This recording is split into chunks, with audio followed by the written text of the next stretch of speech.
Good morning, Clearbranch kids. As you know, this month we are learning all about wisdom.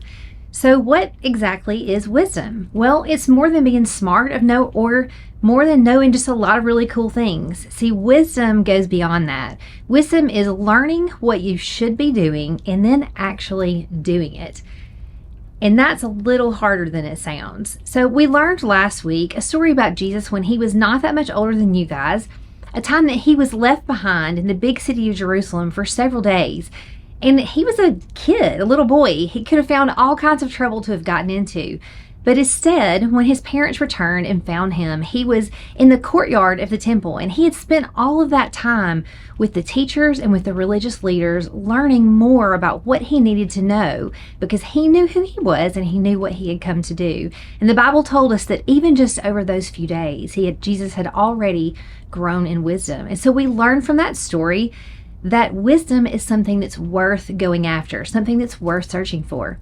So this week, we're going to fast forward several years to when Jesus was completely grown up and he had begun his ministry. Now, we know that during that time, Jesus would travel all over the place, teaching and healing people, and showed everyone around how to love God and how to love each other. So it was during the beginning of this time when Jesus went on to the side of a mountaintop one day so that he could teach.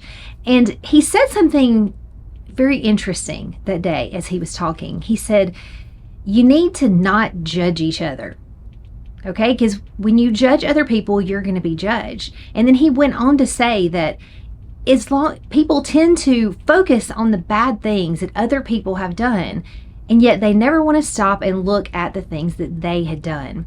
See, guys, Jesus was trying to tell us that we need to not be worried about the wrong things that other people are doing, but we need to be asking God every day to help show us the things in our lives that we need to do better, that we need to pray for God to show us the bad behaviors that we have and work on fixing those so that we can be a better friend and neighbor to those around us. In other words, Jesus was telling us that we've got to be able to see ourselves clearly in order to grow in wisdom. And so, just like Jesus taught those people that day, that's our bottom line for today. When you see yourself clearly, you can grow in wisdom. Y'all have a great week.